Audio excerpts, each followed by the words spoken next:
ambientalistas com esses minerais, com esses rejeitos, é justamente a presença desses íons de metais pesados.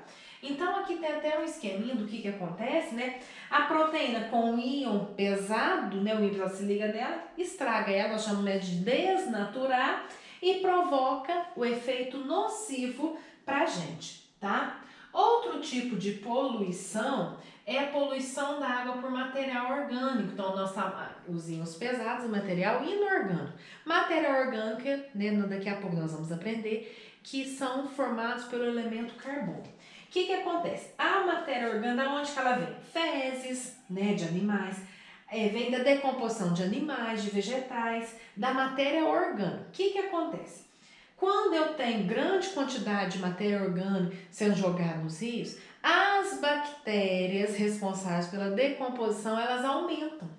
E para elas decompor essa matéria orgânica, o que elas têm que fazer? Elas precisam de oxigênio, que o oxigênio dá energia para elas continuarem decompando. Então, se elas, né, consomem o oxigênio, vai acontecer o quê? Vai abaixar o nível de oxigênio naquela água. Se abaixa o nível de oxigênio, aquela água ela começa a não ter oxigênio para os organismos que ali vivem. Então, eu vou atrapalhar o ecossistema.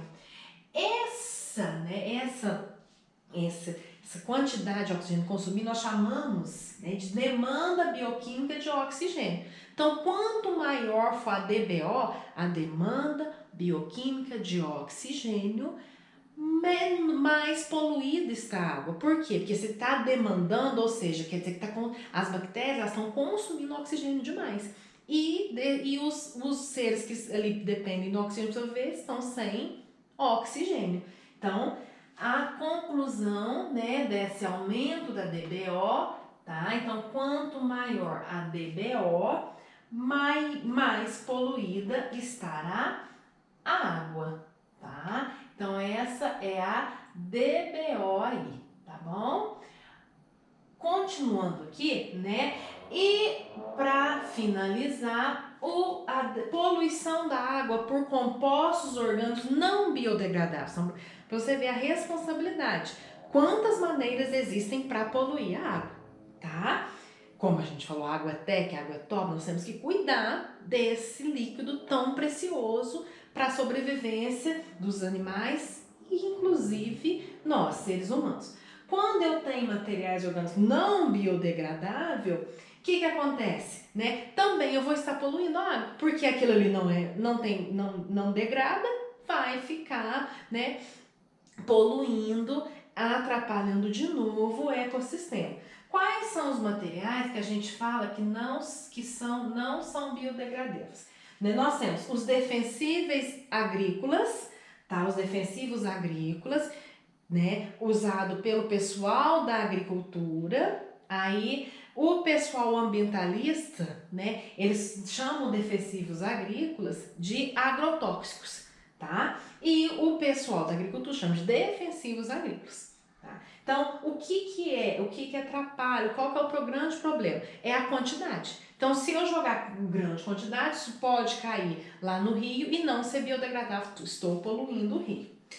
Outro também, né, são os detergentes não biodegradáveis, né, que aí forma aquela espuma que a gente vê famosa, né, a gente vê muito percebida lá no Rio Tietê, né, onde tem aquela espuma, porque é um detergente, a água tá passando ali, então não vai biodegradar, tá? E tem até aí na postilha de vocês, né, na página 282, um rio aí cheinho de espuma.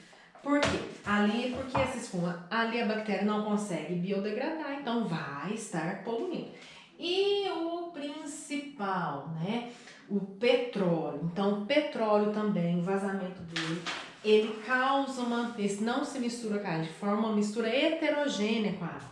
Então, ele fica por cima, tá até aí na apostila de vocês, aquela mancha de petróleo aqui, o petróleo é um óleo, né? O óleo, ele fica flutuando na água. Ali evita, né, a passagem, na onde que ele tá, não passa, né, os raios solares que precisam passar ali.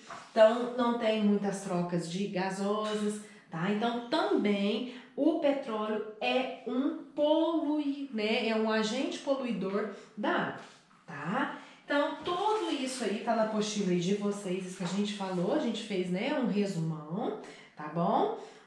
E para essa aula que vocês vão fazer para mim, a página 284, tá? Que na próxima aula eu vou postar a resolução e vocês também vão estar me enviando para eu estar conferindo essa, né, a realização dessa tarefa aí, tá bom?